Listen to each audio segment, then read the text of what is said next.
Hello everyone. How are you dear students? I hope you are all very well. Today we are going to discuss about the most important topic of biology, which is cytology. It is an important for NDA, CDS and other state exam. So don't waste your time. Please watch this video until the end. So now let's start. देखिए सबसे पहले cytology chapter को पढ़ने से पहले मैं तुम्हें इस चैप्टर का ओवरव्यू दे देता हूँ। इसमें हम पढ़ने के आगे वाले हैं। देखो साइटोलॉजी का मतलब होता है बच्चे, साइटोलॉजी एक लॉजी का मतलब होता है अध्ययन, जो एंड में पढ़ दिख रहा है ना, LOGY, लॉजी का मतलब स्टडी। तो साइटो मीन्स सेल, जहाँ पे हम सेल के बारे में स्टडी करते हैं उसको बोलते हैं साइटोलॉजी। इस पूरे चैप्टर में हम सेल के बारे में जानने वाले हैं। सेल क्या होता है, सेल के अंदर क्या होता है, ये कितने टाइप के होते हैं, सारा कुछ हम इस वीडियो में कवर करेंगे। जैसे ये एक सेल है। अब सुनो, सेल लिविंग में होती है, केवल किस में होती है, लिविंग। ये बात ध्यान रखना, सेल किस में होती है, ओनली लिविंग में। जो भी चीज़ लिविंग है उसमें सेल होगी, ठीक है। सेल अलग अलग टाइप की हो सकती है, वो हम आगे देखेंगे। थोड़ा सा ओवरव्यू ले लो। सेल के अंदर होता है न्यूक्लियस, और न्यूक्लियस के भी अंदर होता है न्यूक्लियस, ठीक है। यहाँ तक आए समझ में। उसके बाद में देखो, सेल के ही अंदर यहाँ पे तुम्हारे mitochondria, ribosomes, lysosomes, endoplasmic reticulum और भी आपके जो आपने नाम सुने हैं वो सब इसी के अंदर होते हैं। जैसे एक मैं आपको डायग्राम दिखा देता हूँ यहाँ पे। ये देखिए, ये है एक एनिमल सेल। एनिमल सेल जानते हो, ऐसे एनिमल कहते हैं जिसमें ह्यूमन आ जाता है, यानी इंसान और जो भी जानवर हैं वो आते हैं। तो उनके अंदर जो सेल पाई जाती है, ये उसका डायग्राम है। थोड़ा सा समझते हैं फिर पीछे चलेंगे। क्या है इसमें, देखो सबसे पहले सेल है। सेल, ये सेल है। सेल के आउटर एरिया में बाहर जो लेयर दिख रही है एक तुमको, ये डॉट डॉट करके जो लेयर है, इसको बोलते हैं हम सेल मेम्ब्रेन। क्या बोलते हैं इसको, सेल मेम्ब्रेन। जैसे ही सेल में तुम एंटर करोगे वैसे ही आपको मिलेगा लाइसोसोम। लाइसोसोम के बाद में यहाँ आपको राइबोसोम मिल जाएगा। ये आपको माइटोकॉन्ड्रिया दिख जाएगी, इधर गोल्गी बॉडीज दिख जाएंगी, ठीक है। और इधर आपको मिल जाएगा एंडोप्लाज्मिक रेटिकुलम। ये दो टाइप के होते हैं, एक तो स्मूथ ER, ER मतलब एंडोप्लाज्मिक रेटिकुलम, और एक रफ ER, ठीक है। रफ ER जो होता है वो न्यूक्लियस के पास होता है और ये न्यूक्लियस से दूर होता है। तो ये कैसे होता है, क्या काम होता है इनका, बाकी हम आगे जो है जानने वाले। एक और चीज़ ध्यान देने वाली बात ये है कि देखो इनके अंदर ना, एक मिनट रुकिए, हाँ देखो, ये जो सेल है और ये जो न्यूक्लियस है, सेल और न्यूक्लियस के बीच में एक लिक्विड मटेरियल भरा हुआ होता है, दैट इज कॉल्ड साइटोप्लाज्म। क्या बोलते हैं इसको, साइटोप्लाज्म। एंड न्यूक्लियस जो होता है, न्यूक्लियस के अंदर भी एक लिक्विड मटेरियल भरा हुआ होता है, दैट इज कॉल्ड न्यूक्लियोप्लाज्म। और जब न्यूक्लियोप्लाज्म और साइटोप्लाज्म दोनों आपस में मिल जाते हैं तो इसको बुलाते हैं हम, क्या बोला जाता है इसको, इसको बोलते हैं प्रोटोप्लाज्म। क्या बोलते हैं, प्रोटोप्लाज्म, ठीक है। प्रोटोप्लाज्म में एक और चीज़ होती है, दैट इज सेल ऑर्गेनल्स। क्या होते हैं, सेल ऑर्गेनल्स। ये भी तीन टाइप के होते हैं, आगे पढ़ेंगे। चलिए फिर शुरुआत से पढ़ते हैं, ठीक है। आ जाइए पहले पेज पे। तो ये पता चल गया सेल के बारे में हम क्या क्या पढ़ने वाले हैं, ठीक है। देखिए इधर देखिए, सबसे पहले अगर मैं बात करूँ तो सबसे पहला ऐसा कौन सा व्यक्ति था जिसने सेल को देखा था, सेल की खोज करी थी। तो उनका नाम था रॉबर्ट हुक। रॉबर्ट हुक ने क्या किया कि एक कॉर्क लिया, कॉर्क का मतलब एक लकड़ी का टुकड़ा, वो लिया, उसकी सेल को अध्ययन किया इन्होंने। जब उसकी सेल को देखा तो जब कॉर्क के टुकड़े को देखा तो पता चला कि इसके अंदर ना सेल होती है, ठीक है। और वो भी कैसी सेल थी, वो मृत कोशिका थी, मरी हुई सेल थी। तो सबसे पहली मृत कोशिका की खोज किसने करी थी, रॉबर्ट हुक ने। अब मृत कोशिका की खोज तो हो गई, लेकिन अब जीवित कोशिका की खोज किसने करी थी, वो करी थी ल्यूवेनहॉक ने। तो ध्यान रखना, सबसे पहली जीवित कोशिका ल्यूवेनहॉक और सबसे पहली मृत कोशिका रॉबर्ट हुक, ठीक है। और जो ल्यूवेनहॉक थे, तो क्या निकल जाता है बार बार, और जो ल्यूवेनहॉक थे ना, ल्यूवेनहॉक ने बैक्टीरिया की सेल पे जो है अध्ययन किया था, तो उसी पे इन्होंने पहली जीवित कोशिका खोजी थी, ठीक है। उसके बाद में आ जाते हैं फादर, किसको कहा जाता है कोशिका का, रॉबर्ट हुक को कहा जाता है। मॉडर्न फादर स्वान को कहा जाता है और इंडियन फादर AK शर्मा को। रॉबर्ट हुक की एक बुक है that is Micrographia, and Leeuwenhoek की एक बुक है, उसको बोलते हैं द सीक्रेट ऑफ नेचर, ठीक है। साइटोलॉजी जो वर्ड था वो हर्टिंग ने दिया था, ये बात ध्यान रखना। नेक्स्ट है सेल थ्योरी। सेल थ्योरी के बारे में क्या है, सेल थ्योरी जो थी, देखो ये है सेल। जब सेल बहुत सारे हो जाएं, 1 2 3 4 ऐसे ग्रुप ऑफ सेल, बहुत सारे सेल का समूह बन जाए, उसको हम टिश्यू बोलते हैं। और ये बात बताई थी डक्टरो चैट ने कि भाई सेल से मिलकर बहुत सारे सेल मिलकर टिश्यू बनाती हैं। टिश्यू से बनता है ऑर्गन, ऑर्गन से बनता है पूरी बॉडी, ठीक है। तो ये बात किसने बताई थी कि बहुत सारे सेल मिलकर एक टिश्यू बनाते हैं, उन्होंने डक्टरो चैट ने बताया था, ठीक है। आगे क्या है, लिविंग। भाई लिविंग में सेल होती है, मैंने बताया लिविंग होगा तो सेल होगी, अगर लिविंग नहीं है, सेल नहीं है उसके अंदर, तो वो लिविंग नहीं है। लिविंग है तो सेल है, लिविंग में सेल होगी। और सेल के प्रोडक्ट कौन कौन से, ribosome, lysosome, mitochondria, endoplasmic reticulum, Golgi bodies, ठीक है, और वॉकलेस होते हैं, बहुत सारी चीज़ें होती हैं, वो पढ़ेंगे हम आगे, टेंशन ना लो। तो ये चीज़ें बताई थी कि भाई लिविंग के अंदर सेल होगा और उसके प्रोडक्ट होंगे, ये बताया था स्वान और स्केल्टन ने, ठीक है। अच्छा, लिविंग में कौन सी सेल हो सकती हैं, एक तो यूनिसेलुलर हो सकती हैं और एक मल्टी सेलुलर। यूनिसेलुलर का मतलब जिसमें केवल एक सेल हो, और मल्टी सेलुलर जिसमें बहुत सारी सेल, जैसे हम लोग ह्यूमन हो गए, मल्टी सेलुलर है। अच्छा, एक सेल में कौन से लिविंग आ जाते हैं, दैट इज अमीबा। अमीबा में केवल एक ही सेल होता है, ये बात ध्यान रखना, ठीक है। आगे थर्ड पॉइंट है ओमनीज सेलुलर ई सेलुलर। ये तो स्टेटमेंट है कि सेल से ही सेल बनता है, ये रुडोल्फ वर्चो ने दिया था और ये बहुत इंपॉर्टेंट है, इसलिए ध्यान रखना इसको। सेल से ही सेल बनता है, ये स्टेटमेंट रुडोल्फ ने दिया था। और सेल डिवीजन में क्या होता है, देखो एक सेल ये है, एक सेल से ही बहुत सारी सेल का निर्माण होता है। कैसे? ये सेल है, ये इसका डिवाइड हो जाता है, डिवीजन हो जाता है इसका, तो इससे 2 सेल बन गई, इनका होगा डिवीजन, इससे भी और बन जाएंगे, ऐसे ऐसे करके एक सेल से बहुत सारी सेल बन जाती हैं। ठीक है, ये होता है सेल डिवीजन। आगे अगर मैं बात करूँ, सेल जो थ्योरी थी उसका अपवाद किसको माना गया? तो सेल थ्योरी का अपवाद माना गया है वायरस को। वायरस क्या होता है? देखो, वायरस अभी कमरे में पड़ा है तो वो नॉन लिविंग है, लेकिन जैसे किसी के टच में आया तो वो लिविंग की तरह बिहेव करने लगता है, फिर उसमें सेल डिवीजन भी होता है और एक सेल से बहुत सारी सेल बना देता है। जब तक वो नॉन लिविंग है तब तक कुछ नहीं करेगा, लेकिन जैसे लिविंग के संपर्क में आया तो बहुत सारी सेल बनाने लग जाएगा। ठीक है, आगे आइए कुछ इंपॉर्टेंट पॉइंट जानते हैं। जैसे अगर मैं बात करूँ smallest cell in the universe, सबसे छोटी कोशिका कौन सी है पूरे संसार में? तो आप कहोगे वो बैक्टीरिया की होती है। और कौन सा बैक्टीरिया है? That is mycoplasma. कौन सा है? माइक्रोप्लाज्मा। अदर नेम क्या है? PPLO, इसको बोलते हैं प्लूरोनिमोनिक। ठीक है, अगर अच्छा यहाँ लॉन्गेस्ट नहीं है, लार्जेस्ट होगा। अगर स्मॉलेस्ट की बात हुई, अब देखो लार्जेस्ट सेल किसकी है? तो वो एक है ऑस्ट्रिच एग। शुतुरमुर्ग देखा है? शुतुरमुर्ग का जो एग होता है ना, उसकी जो है सबसे लार्जेस्ट सेल है पूरे यूनिवर्स में।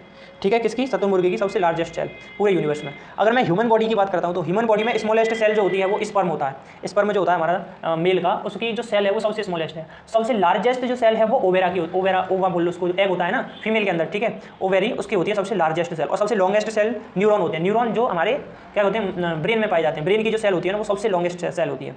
आगे देखो सेल टाइप 2 टाइप के, प्रोकैरियोटिक सेल और यूकैरियोटिक सेल। सेल 2 तरीके की होती है, एक तो प्रोकैरियोटिक और एक यूकैरियोटिक। देखो प्रोकैरियोटिक सेल वो होंगी जिनमें ना ही तो माइटोकॉन्ड्रिया मिलेगा तुम्हें, ना ही हिस्टोन प्रोटीन मिलेगा, ना ही गोल्गी बॉडीज, एंडोप्लाज्मिक रेटिकुलम, कुछ भी नहीं मिलेगा इसमें, ना ही न्यूक्लियस मिलेगा। और यूकैरियोटिक सेल वो होंगी जिनमें ये सब चीज़ पाया जाएगा, उनमें न्यूक्लियस भी होगा, histone protein, Golgi body, ribosome, lysosome, सब कुछ मिलेगा यूकैरियोटिक सेल में। तो अब मैं आपसे पूछता हूँ कि हमारी जो सेल है ह्यूमन सेल वो कौन सी है, यूकैरियोटिक या प्रोकैरियोटिक? तो आप कहोगे देखो हमारी सेल में तो बहुत सारी चीज़ें पाई जाती है, माइटोकॉन्ड्रिया भी है, हिस्टोन प्रोटीन, गोल्गी बॉडी, सब कुछ है, तो इसलिए वो कौन सी? यूकैरियोटिक। ठीक है, प्रोकैरियोटिक सेल में कुछ भी नहीं होता है, केवल एक चीज होती है, दैट इज राइबोसोम। क्या होता है? That is ribosome. और कौन सा राइबोसोम? 70S टाइप का। कौन सा? 70S टाइप का। हमारे अंदर ह्यूमन बॉडी में कौन सा राइबोसोम, ह्यूमन सेल के अंदर कौन सा राइबोसोम पाया जाता है? That is 80S। ठीक है, 80S, ये ध्यान रखना थोड़ा सा। ठीक है भाई, चलिए नेक्स्ट देखिए आगे। ये मैंने बता दिया आपको। देखो जो यूकैरियोटिक सेल होती है इनमें जेनेटिक मटेरियल DNA होता है। ठीक है, और इनमें जेनेटिक मटेरियल RNA होता है। प्रोकैरियोटिक सेल में जेनेटिक मटेरियल क्या होता है? RNA, और यूकैरियोटिक में DNA। और प्रोकैरियोटिक सेल बैक्टीरिया के अंदर पाई जाती हैं और ब्लू ग्रीन एल्गीज होती हैं उनके अंदर पाई जाती हैं। लेकिन ये प्लांट में, एल्गी सेल में, एनिमल सेल जो तुम्हारी सेल होती हैं उनमें ये सब में पाई जाती हैं। तो ये हो गए सेल के टाइप। कौन कौन से होते हैं मैंने बता दिया। इंपॉर्टेंट पॉइंट क्या है यहाँ ध्यान रखने का, वो है कि राइबोसोम जो होता है वो प्रोकैरियोटिक सेल में होता है। कौन से टाइप का? 70S। यूकैरियोटिक सेल में राइबोसोम कौन से टाइप का? 80S। चलो अब आ जाओ प्रोटोप्लाज्मा पे। जैसे मैंने शुरुआत में बताया था आपको, सेल चैप्टर जब शुरू हुआ था तो मैंने बताया था कि जो सेल होता है और सेल के अंदर जो न्यूक्लियस है, तो न्यूक्लियस और सेल के बीच में यहाँ एक लिक्विड भरा हुआ होता है, तो उसको हम बोलते हैं साइटोप्लाज्म। और न्यूक्लियस के अंदर भी एक लिक्विड होता है यहाँ पे, उसको कहा जाता है न्यूक्लियोप्लाज्म। और न्यूक्लियोप्लाज्म और साइटोप्लाज्म मिलके प्रोटोप्लाज्म बनाते हैं। इन दोनों के अलावा एक और चीज़ प्रोटोप्लाज्म में शामिल होती है, उसको बोलते हैं सेल ऑर्गेनल्स। अब आ जाओ सेल ऑर्गेनल्स कितने टाइप के होते हैं वो समझ लेते हैं। ठीक है, देखो सेल ऑर्गेनल से 3 टाइप के होते हैं, एक तो सिंगल मेम्ब्रेन वाले, डबल मेम्ब्रेन वाले और मेम्ब्रेन लेस, जिन पे मेम्ब्रेन ही नहीं है, परत जिसको बोलते हैं। जैसे शुरुआत में बताया नहीं था मैंने, जो सेल है और सेल के चारों तरफ जो डैश करके जो लेयर थी, दैट इज सेल मेम्ब्रेन। तो मेम्ब्रेन सिंगल मेम्ब्रेन हो सकती है, डबल मेम्ब्रेन और एक मेम्ब्रेन लेस। तो कौन कौन से होते हैं वो समझो। देखो सिंगल मेम्ब्रेन में 3 आएंगे तुम्हारे। एंडोप्लाज्म जो होता है उसके अंदर कोई मेम्ब्रेन नहीं, एक मेम्ब्रेन होती है, सॉरी। गोल्गी बॉडीज में एक मेम्ब्रेन, और वोकलस जो रिक्तिकाएं होती हैं जो हमारी सेल के अंदर ही होती हैं, रिक्तिकाएं, उनमें एक मेम्ब्रेन होती है। ठीक है, डबल मेम्ब्रेन का एग्जाम्पल है माइटोकॉन्ड्रिया, न्यूक्लियस और क्लोरोप्लास्ट। क्लोरोप्लास्ट क्या होता है? ये ना प्लांट्स में पाया जाता है, और प्लांट्स में क्या करता है, ये जो उनके खाने बनाने के काम में आता है, खाने बनाने के काम में आता है। और ये जो पत्तियां होते हैं ना, पत्तियों का हरा रंग कौन देता है? यही देता है क्लोरोप्लास्ट। ठीक है, कोई पूछ लेगी तो पेड़ पौधे होते हैं उनकी पत्तियों का हरा रंग किसके कारण? तो क्लोरोप्लास्ट के कारण। मेम्ब्रेन लेस में 3 एग्जांपल ध्यान रखो, दैट इज राइबोसोम, मेम्ब्रेन नहीं होती राइबोसोम में। माइक्रोबॉडीज में आपकी नहीं होती मेम्ब्रेन, और सेंट्रोसोम में नहीं होती। ठीक है, तो ये एग्जांपल ध्यान रखना थोड़े से। अब आ जाओ इधर प्रोटोप्लाज्म पे आ जाओ। प्रोटोप्लाज्म में 2 पार्ट, एक सॉलिड पार्ट और एक लिक्विड पार्ट। लिक्विड पार्ट बता दिया मैंने, साइटोप्लाज्म और न्यूक्लियोप्लाज्म। अब उसमें वो भी तो होता है क्या, सॉलिड पार्ट। कौन कौन से? जैसे mitochondria, Golgi bodies, ribosome, lysosome, endoplasmic reticulum, ये भी तो होता है, ये सॉलिड पार्ट में आ जाता है। लेकिन ये हिस्सा किसका? ये प्रोटोप्लाज्म का हिस्सा। इतनी बात आपको ध्यान रखनी है यहाँ पे। बाकी आइए अब एक एक करके जानते हैं cell wall, cell membrane, mitochondria, nucleus, सबके बारे में। चलिए अब शुरुआत करते हैं हम सेल वॉल से। जैसे ही आप सेल के अंदर घुसोगे तो बाहरी तुम्हें मिल जाएगी क्या? बाहरी तुम्हें मिल जाएगी सेल मेम्ब्रेन। ठीक है, और सेल मेम्ब्रेन बाहर मिल जाएगी, उसके बाद मिलेगी तुम्हें सेल वॉल। तो सुनिए अब मेरी बात सुनो, जो एनिमल सेल होती है ना बच्चों, उनमें सेल वॉल नहीं होती है। ध्यान रखना, एनिमल सेल में सेल वॉल नहीं होती है। सेल वॉल की डिस्कवरी रॉबर्ट हुक ने करी थी। शेप एंड साइज के बारे में भी इन्होंने बताया। बैक्टीरिया की जो सेल वॉल होती है ना, वो पेप्टिडोग्लूकोन, यूरेनिक एसिड और एमिनो एसिड, इनसे मिलकर बनी हुई होती है। प्लांट्स की जो सेल होती है वो सेलुलोज से बनी हुई होती है। फंगस की जो सेल होती है वो काइटिन से बनी हुई होती है। एल्गी की जो सेल होती है वो सेलुलोज और गैलेक्टॉन्स और CaCO3 कैल्शियम कार्बोनेट, इनसे बनी हुई होती है। ये चीज़ ध्यान रखना कि कौन सी सेल को क्या कहा जाता है, पूछ ले तो बता देना। प्लांट्स की होगी तुम्हारी, प्लांट्स की सेल सेलुलोज, एल्गीज की सेल 3 चीज़ों से मिलकर बनी हुई होती है, दैट इज सेलुलोज, गैलेक्टॉन्स और कैल्शियम कार्बोनेट। ठीक है, ये चीज़ें होती हैं। आगे आओ सेल मेम्ब्रेन पे। सेल मेम्ब्रेन में क्या होता है? देखो सेल मेम्ब्रेन को प्लाज्मा मेम्ब्रेन या प्लाज्मा लेमा भी कहते हैं। यह किसकी बनी हुई होती है? लिपोप्रोटीन और फॉस्फोलिपिड फैट की बनी हुई होती है। ये लगभग सारी मेम्ब्रेन जो है लिपोप्रोटीन की बनी हुई होती है, ये बात ध्यान रखना, ठीक है। आगे cell membrane bilayered structure होती है, यानी 2 लेयर होती है इसमें, ठीक है, और सेमी पेरिबल होती है, अर्धपारगम में होती है ये। अच्छा, सेल मेम्ब्रेन का काम क्या होता है, देखो जैसे जब भी कोई फीमेल गर्भवती होती है तो उसके गर्भ में क्या होता है, बच्चे के चारों तरफ एक मेम्ब्रेन लगी हुई होती है। तो मेम्ब्रेन का काम होता है बच्चों कि जो भी न्यूट्रिएंट है, पोषक तत्व जो भी हैं, वो ट्रांसफर कर सके अंदर, जिससे कि हमारा डीएनए, माइटोकॉन्ड्रिया, ये सारी चीज़ें अच्छे से काम कर सकें। तो ये न्यूट्रिएंट का ट्रांसफर करती है। सेल मेम्ब्रेन की चौड़ाई 75 एंगस्ट्रॉम 75 एंगस्ट्रॉम होती है, ये बात ध्यान रखना, ठीक है। अच्छा, एक और चीज़ ध्यान रखना कि जो फ्लूइड मोज़ेक मॉडल था वो निकाल्सन ने दिया था, ठीक है। इसमें इन्होंने क्या बताया कि सेल का जो ऊपर वाला भाग है उसको हेड कहा जाता है, नीचे वाले को टेल, नीचे वाले को हाइड्रोफॉलिक और ऊपर वाले को हाइड्रोफोबिया। सेल मेम्ब्रेन को देखा किसने था, ग्रैंडेल ने सबसे पहले देखा था, किसमें, आरबीसी में देखा था सबसे पहले। सेल मेम्ब्रेन की खोज पूछ ले, क्रेमर ने करी थी, ये इतना नाम नहीं आता, क्रेमर ध्यान रख लेना, ठीक है। नेगेली इतना नाम नहीं आता है लेकिन क्रेमर पूछ लेता, तो ये ध्यान रखना। अब आ जाओ आगे न्यूक्लियस पे, ठीक है। न्यूक्लियस के अंदर देखो क्या क्या होता है, मैंने बताया था, एक तो न्यूक्लियोप्लाज्म होता है, देखो न्यूक्लियो मेम्ब्रेन, न्यूक्लियस की भी मेम्ब्रेन होती है, देन न्यूक्लियोप्लाज्म होता है, उसके अंदर न्यूक्लियोलस होता है और क्रोमेटिन भी उसी के अंदर होता है। जैसे ये सेल, ये न्यूक्लियस, अब न्यूक्लियस के अंदर एक पर्पल कलर का उस वो होता है पॉइंट कह सकते हैं, जो कि पर्पल कलर का होता है, उसी को न्यूक्लियोलस बोलते हैं, ठीक है। और इसी के अंदर न्यूक्लियस के अंदर ही न्यूक्लियोप्लाज्म भरा हुआ होता है, और न्यूक्लियस के चारों ओर जो मेम्ब्रेन होती है उसको न्यूक्लियस मेम्ब्रेन बोलते हैं। और क्रोमेटिन जो होता है ना, वो न्यूक्लियस के अंदर ही होता है, जिसका काम होता है डीएनए और क्रोमोसोम्स को बनाना। क्रोमोसोम्स जो गुणसूत्र होते हैं और डीएनए उसको बनाने का काम होता है क्रोमेटिन का, ठीक है। तो ये चीज़ें न्यूक्लियस के अंदर पाई जाती हैं। अब सुनो बारी बारी से इनके बारे में। देखो न्यूक्लियस मेम्ब्रेन, मैंने बताया मेम्ब्रेन किसकी बनी होती है, लिपोप्रोटीन की, ठीक है। और ये किसका काम करती है, प्रोटेक्शन देती है। न्यूक्लियोप्लाज्म किसका होता है, आरएनए का, और इसमें प्रोटीन होता है न्यूक्लियोप्लाज्म में। और न्यूक्लियोलस कलर इसका पर्पल होता है, भी बताया। और सेल डिवीजन पर ही दिखेगा ये, सेल डिवीजन मतलब जब सेल 2 भागों में टूटता है तभी तुम्हें न्यूक्लियोलस दिखेगा, उससे पहले नहीं दिखेगा।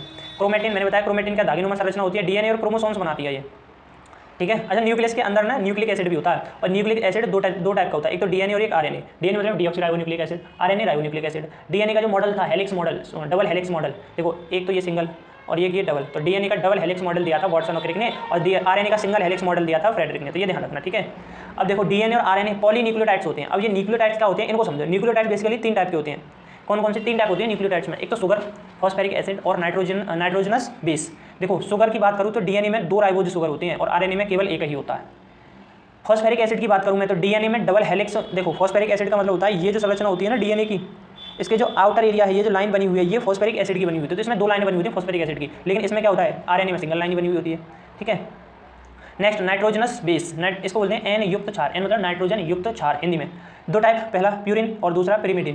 प्यूरिन में 2 तरीके के होते हैं, एक तो एडेनिन होता है और एक ग्वानिन होता है। पिरिमिडिन में 3 तरीके के, एक तो थाइमिन, यूरेसिल और साइटोसिन, ठीक है। अब सुनो, अब यहाँ से क्वेश्चन देखना, आपसे पूछेगा कि ए के साथ कौन जुड़ता है, तो आप कहना एडेनिन के साथ जुड़ता है थाइमिन, किसमें, डीएनए में। फर्क सिर्फ इतना है, बाकी सब सेम है। इसमें डीएनए में ए के साथ तो टी जुड़ेगा, यानी एडेनिन के साथ थाइमिन, लेकिन आरएनए में एडेनिन के साथ जुड़ता है यूरेसिल। बाकी आपका सी के साथ ट्रिपल बॉन्ड लगा के जी जुड़ जाएगा, सी का मतलब साइटोसिन के साथ ट्रिपल बॉन्ड लगा के और आपका ग्वानिन जुड़ जाएगा, ठीक है। तो ये थोड़ा सा ध्यान रखने वाली बात है यहाँ पे, ठीक है बच्चों। चलो नेक्स्ट देखो, अगर मैं बात करूँ फंक्शन ऑफ डीएनए और आरएनए, तो डीएनए का फंक्शन तो आप जानते ही हो बहुत अच्छे तरीके से, क्या होता है, डीएनए जेनेटिक मटेरियल है, ये हमारी जनरेशन के बारे में बताता है, ठीक है, जीन के बारे में बताता है, ये इन्फॉर्मेशन देने का काम करता है डीएनए। वहीं आरएनए का काम होता है बच्चों प्रोटीन बनाना, ठीक है, और प्रोटीन का संश्लेषण करना। आरएनए 3 टाइप का होता है, एक तो एमआरएनए, आरआरएनए और टीआरएनए। एमआरएनए जो करता है वो मैसेंजर का काम करता है। ये क्वेश्चन पूछा गया है कि एमआरएनए किसका काम करता है, मैसेंजर का, ट्रांसफर का, या फिर और कैसे, तो वहाँ पे ऑप्शन था मैसेंजर का। ऐसे ही आरआरएनए जो होता है वो राइबो आरएनए कहते हैं इसको, और टीआरएनए ट्रांसफर का काम करता है, ठीक है। नेक्स्ट देखो, अब आ जाओ डिफरेंस बिटवीन डीएनए और आरएनए। देखो अब आ जाओ हिस्टोन प्रोटीन। डीएनए के ऊपर जो है हिस्टोन प्रोटीन लगी हुई होती है। अब हिस्टोन प्रोटीन काम क्या करती है, डीएनए को पैकेट में बांध देती है, पैक कर देती है डीएनए को, हिस्टोन प्रोटीन। लेकिन वहीं आरएनए में हिस्टोन प्रोटीन नहीं होती है। आरएनए डीएनए के अंदर खुद का वो डीएनए जो है न्यूक्लियस के अंदर होता है, वहीं आरएनए भी न्यूक्लियस के अंदर होता है। डीएनए जो है देखो माइटोकॉन्ड्रिया में होता है डीएनए, और क्लोरोप्लास्ट में भी होता है, लेकिन आरएनए केवल प्रोटोप्लाज्म में ही होता है, माइटोकॉन्ड्रिया के अंदर आरएनए नहीं होता है, ठीक है। नेक्स्ट देखिए क्रोमोसोम्स। क्रोमोसोम्स मैंने बताया क्रोमेटिन जो होता है न्यूक्लियस के अंदर, उससे मिलकर बना होता है डीएनए और क्रोमोसोम्स। क्रोमोसोम्स वही ह्यूमन में कितने 23 पेयर होनी चाहिए, काउंटिंग में कितने 46 हो जाएंगे, वो तुम्हें पता है, ठीक है।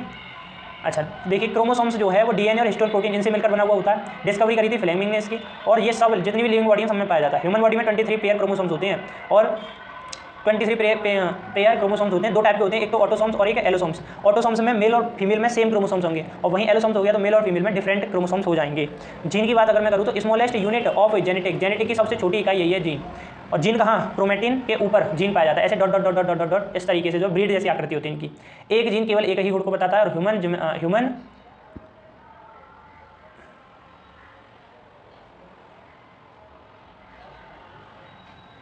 हेलो, आवाज़ आ रही है बच्चों? हाँ, तो देखिए ह्यूमन जीनोम प्रोजेक्ट रिपोर्ट के अनुसार जो जीन है वो 30,000 होते हैं हमारी बॉडी के अंदर। आगे आइए देखिए, यहाँ पे मैंने बताया था आपको human body 23 pair chromosome, 2 type के ऑटोसोम्स और एलोसोम। एलोसोम से डिफरेंट होंगे मेल और फीमेल में, ऑटोसोम से सेम होंगे। सेम देखो 23 पेयर में जब भी बच्चा पैदा होता है तो 23 पेयर में 22 पेयर तो सेम होती हैं, सिर्फ एक पेयर अलग होता है। एक पेयर कौन सा? अगर मेल है तो मेल का एक पेयर होगा XX और सॉरी मेल का होगा XY और फीमेल का होगा XX फीमेल का और XY मेल का। तो ये एक पेयर रह गए क्रोमोसोम्स के दोनों के अंदर। अब यही डिसाइड करते हैं कि लड़का होना है या लड़की होनी है, ठीक है। लिखते किस तरीके से हैं इनको, तो वो देख लो, इस तरीके से इनको लिखा जाता है। बॉय के अंदर 44 प्लस XY, ये बाई कहाँ से आया? मेल से आया। अगर गर्ल होगी तो उसके अंदर 44 तो होंगे, 22 पेयर तो वैसे ही होते हैं, इक्वल होते हैं सब में। मैटर ये करता है एक जो पेयर होता है वो वाला, ठीक है। तो ये यहाँ से जो है इस तरीके से मेल और फीमेल डिसाइड होते हैं। आगे आ जाओ माइटोकॉन्ड्रिया, ठीक है। माइटोकॉन्ड्रिया देखते हैं। अब ये क्या है? कुछ नहीं है। माइटोकॉन्ड्रिया का एक बहुत ही अच्छा काम है, ये ना एनर्जी बनाती है। पावर हाउस बोलते हैं, ऊर्जा का घर। ऊर्जा का घर किसको बोला जाता है? सेल का, माइटोकॉन्ड्रिया को। ये बस ध्यान रखना, यही इंपॉर्टेंट है, ठीक है।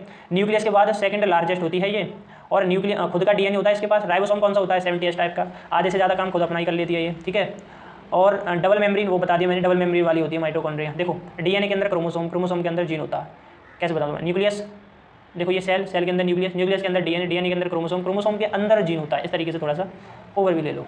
माइटोकॉन्ड्रिया में ऊर्जा बनने की प्रक्रिया को एरोबिक रेस्पिरेशन कहा जाता है। ये क्वेश्चन पूछा गया है तो थोड़ा सा ध्यान रखना इंपॉर्टेंट है। माइटोकॉन्ड्रिया में जो ऊर्जा बनती है उसकी प्रक्रिया को क्या कहते हैं? Aerobic respiration. और बनती कैसे है? देखो ग्लूकोज होता है, ग्लूकोज के बाद में माइटोकॉन्ड्रिया में ग्लूकोज के बाद में वहाँ ऑक्सीजन आता है, ऑक्सीजन ग्लूकोज को तोड़ देता है, तोड़ने के बाद जो ATP बनता है, ATP ही यही ऊर्जा होती है। इसको एनर्जी करेंसी भी कहा जाता है। इसी से वो ऊर्जा जो है अपने पास रखती है माइटोकॉन्ड्रिया, ठीक है। Very good. डिस्कवरी अल्थमस ने की थी, नाम बेंडा ने दिया था और ऑब्जर्व किया था इसको कैल्कन ने। किसको? माइटोकॉन्ड्रिया। अब आ जाओ लाइसोसोम पे। लाइसोसोम देखो, लाइसोसोम प्लांट सेल में नहीं पाया जाता है, पहली बार। ये केवल एनिमल सेल में ही पाया जाता है लाइसोसोम, ये बात ध्यान रखना, ठीक है। लाइसोसोम प्लांट सेल में नहीं पाया जाता है, केवल और केवल एनिमल सेल में ही ये पाया जाता है, ठीक है। इसको डिस्पोजल बैग भी कहते हैं, सोसाइटेबल बैग भी कहते हैं इसको, ठीक है। एटम बॉम्ब और स्कैवेंजर भी कहते हैं इसको। स्कैवेंजर मतलब सफाई कर्मी। सबसे ज़्यादा लाइसोसोम WBC में पाया जाता है। डिस्कवरी इसकी DU ने की थी। बच्चड़ करने का काम करता है ये। इंट्रोसेलुलर डाइजेशन, यानी कि जब कोई फूड सेल के अंदर आया था बिना डाइजेस्ट हुए तो उसको ये पचाने का काम करता है अंदर। कौन? लाइसोसोम, ठीक है। और उस पचाने के लिए जो एंजाइम रिलीज करता है, डेट इज हाइड्रोलाइटिक एंजाइम, ठीक है। इसका pH मान 47 होता है। अच्छा, ये लीवर वाला तो और नहीं पढ़ेंगे, लीवर वाली पढ़ें। अच्छा चलो यहीं पे देख लो, भच्चड़ करने वाली बात आई है ना, तो लीवर के अंदर जो भच्चड़ करने वाली कोशिकाएं, इंगल्फ करने वाली जो कोशिकाएं सेल होती हैं उनको हम कफर सेल के नाम से जानते हैं। ये लीवर के अंदर होती हैं। इधर सेल के अंदर लाइसोसोम काम करता है इंगल्फ करने का, और उधर कफर सेल करती हैं, ठीक है। तो ये लाइसोसोम के बारे में थोड़ा सा पॉइंट हो गया। इसको हम आत्मघाती थैली भी के भी नाम से जानते हैं लाइसोसोम को, ठीक है। लिखा नहीं, आत्मघाती थैली सुसाइडल बैग के नाम से जानते हैं। नेक्स्ट, राइबोसोम कहाँ गया रे? माइटोकॉन्ड्रिया, हाँ ये रहा, ठीक है। आ जाइए राइबोसोम। राइबोसोम 2 टाइप के बताया था मैंने, 70S और 80S। 70S किसके मिल गए? 50 और 30S से मिल गए। अब यहाँ अपनी मैथ में लगाना कि 50 और 30 एक ही होता है, नहीं, इसमें जो पढ़ाया जा रहा है वही पढ़ो बस। 70S 2 टाइप के, 50 और 30S। जो जिसकी भी वैल्यू कम होगी बच्चों, जिसकी भी वैल्यू कम होगी वो ऊपर वाला पार्ट होगा ये वाला, और जिसकी कम होगी वो नीचे वाला पार्ट होगा। तो ऊपर वाला 30, नीचे वाला 50, ऐसे ऊपर वाला 40, नीचे वाला 60। ये यूकैरियोटिक सेल में पाया जाता है, ठीक है। कौन? यही। अच्छा, ये इन दोनों को, ऊपर वाला पार्ट और नीचे वाला पार्ट, इन दोनों को जो अलग करता है ना, उस लाइन को बोलते हैं mRNA, ठीक है। mRNA मतलब मैसेंजर RNA। बताया था 3 टाइप के होते हैं RNA, ठीक। एंडोप्लाज्मिक रेटिकुलम, देखो इसका काम क्या होता है। एंडोप्लाज्मिक रेटिकुलम 2 टाइप का, रफ और स्मूथ। बताया था रफ कौन सा होगा? जो केंद्रक न्यूक्लियस के पास है वो तो रफ एंडोप्लाज्मिक रेटिकुलम है, और जो स्मूथ है वो न्यूक्लियस से दूर होगा। रफ क्या करता है? रफ मतलब रफ से याद कर लो, R से RNA, रफ RNA बनाता है, RNA प्रोटीन बनाता है। स्मूथ क्या करता है? फैट बनाता है ये, ठीक है। ये स्मूथ वाला कम स्टेबल होता है, RNA वाला रफ वाला ज़्यादा स्टेबल होता है। एंडोप्लाज्मिक रेटिकुलम में ये केवल यूकैरियोटिक सेल में पाए जाते हैं, केवल एनिमल सेल, प्लांट सेल, यानी जिनमें न्यूक्लियस वगैरह होता है बेसिकली उनमें पाए जाते हैं ये एंडोप्लाज्मिक रेटिकुलम। ऑब्जर्व करे थे ग्रेनर ने, और इनको डिस्कवर किया था पोर्टर ने, तो ये थोड़ी सी ध्यान रखना। आ जाओ माइक्रोबॉडीज। माइक्रोबॉडीज 3 टाइप की, स्पेरोसोम्स, ग्लाइक्सोसोम्स और पैरोक्सीसोम्स, ठीक है। 3 टाइप की होती हैं। देखो स्पेरोजोसोम होंगी ना, ये प्लांट में पाई जाएंगी, एनिमल सेल में नहीं। ऐसे ही ग्लाइक्सोसोम जो होंगी वो प्लांट में पाई जाती है, एनिमल में नहीं मिलती। पैरोक्सीसोम प्लांट में भी मिलती हैं, एनिमल में भी मिलती हैं, ठीक है। अच्छा जी, स्पेरोसोम का काम क्या होता है? प्लांट में डाइजेशन का, प्लांट में डाइजेशन का काम करती हैं स्पेरोसोम। ग्लाइक्सोसोम्स ये क्या करती हैं? फैट को कार्बोहाइड्रेट में बदलती हैं। पैरोक्सीसोम ये क्या करती हैं? प्रोटीन को तोड़ती हैं, तोड़ने के बाद एमिनो एसिड में इनको बदलती हैं। एमिनो एसिड प्रोटीन की सबसे छोटी इकाई होती है, तो आप जानते हो, ठीक है। माइक्रोबॉडीज, अब देखो माइक्रोबॉडीज का निर्माण कैसे होता है। माइक्रोबॉडीज जो है वो एंडोप्लाज्मिक रेटिकुलम और गोल्गी बॉडीज, इन दोनों के टूटे से बनती है माइक्रोबॉडीज, और ये माइक्रोबॉडीज साइटोप्लाज्म में होती हैं, प्रोकैरियोटिक सेल में नहीं होती हैं। गोल्गी बॉडीज या गोल्गी अपार्टस, ये क्या होता है भाई? गोल्गी बॉडीज जो होती है ना, वो सेल के अंदर प्रोटीन को इकट्ठा करते हैं। गोल्गी बॉडीज प्रोटीन को कलेक्ट करने का काम करते हैं, गोल्गी बॉडीज या गोल्गी अपार्टस, किसके? सेल के अंदर, ठीक है। किसको? प्रोटीन को। सेल के अंदर जो इनका नाम है गोल्गी बॉडीज़ का वो अलग भी होता है, उसको हम लिपोकॉन्ड्रिया भी कहते हैं, कभी कभी डिप्टोसम भी बोलते हैं इसको, ठीक है। गोल्गी बॉडीज़ की खोज इन्हीं के नाम, वैज्ञानिक के नाम पे की थी, और गोल्गी बॉडीज़ के टूटने से लाइसोसोम बनता है, ये थोड़ा सा इंपॉर्टेंट पॉइंट है। और लाइसोसोम केवल कहाँ पाया जाता है, केवल लाइसोसोम ह्यूमन सेल यानी एनिमल सेल में ही पाया जाता है। ट्रैफिक पुलिस ऑफ सेल उसको किसको कहते हैं, गोल्गी बॉडीज़ को कहते हैं ट्रैफिक पुलिस। ट्रैफिक पुलिस का मतलब कचरा हटाना, कचरा हटाने से मतलब है कि कचरा इकट्ठा करना, तो वो प्रोटीन वगैरह नहीं और भी बहुत सारी चीज़ें उनको कलेक्ट करने का काम इसी का होता है, ठीक है। आ जाओ अब क्लोरोप्लास्ट पे। क्लोरोप्लास्ट को समझने से पहले प्लास्टिक लवक के बारे में समझते हैं। लवक जो है ये प्लांट्स में पाया जाता है।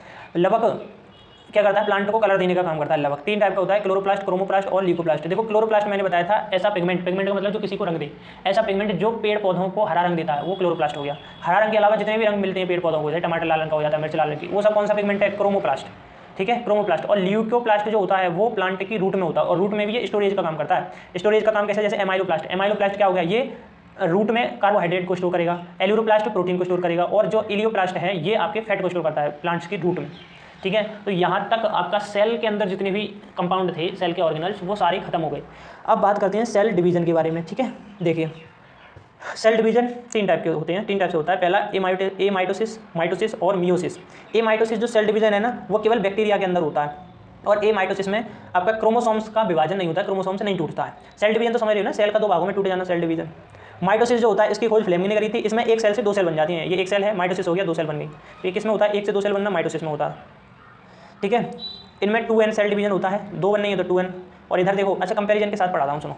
माइटोसिस और मियोसिस 2 ही तो बचे हमारे। माइटोसिस की डिस्कवरी फ्लेमिंग ने करी थी, हर्टिंग ने मियोसिस की करी थी। माइटोसिस में ये होता है 1 सेल से 2 सेल बनती है, मियोसिस में 1 सेल से 4 सेल बनती है। इसमें 1 से 2 बनती है इसलिए 2n सेल डिवीजन कहते हैं, इसमें 1 से 4 बनती है इसलिए 4n सेल डिवीजन कहते हैं। इसमें जो पेरेंट सेल होती हैं उनमें सेम क्रोमोसोम्स होते हैं। पेरेंट सेल का मतलब जो सेल बनती है डिवीजन होगी, जैसे ये 2 सेल बन गई, कौन सा है, माइटोसिस, 2 सेल ही बनी। इसमें जितने क्रोमोसोम थे इन दोनों में भी उतने ही होंगे, लेकिन मियोसिस में अलग अलग होता है भैया हिसाब। इसमें 1 से कितनी बनती है, 4 बनती हैं, 4। और इनमें जो क्रोमोसोम्स होंगे वो इसके आधे होंगे, ये बात मैं कहना चाह रहा हूँ, ठीक है। इनमें इक्वल क्रोमोसोमल डिवीजन होता है और हाफ क्रोमोसोमल डिवीजन इनमें होता है। ये ऑटोसोम्स क्रोमोसोम्स होते हैं और ये एलोसोम्स। अब अलग अलग हो गया ना, देखो मैंने बताया था ऑटोसोम्स जिनमें क्रोमोसोम्स सेम हो, एलोसोम्स जिनमें अलग अलग हो, बस इतनी सी बात तो ध्यान रखनी है।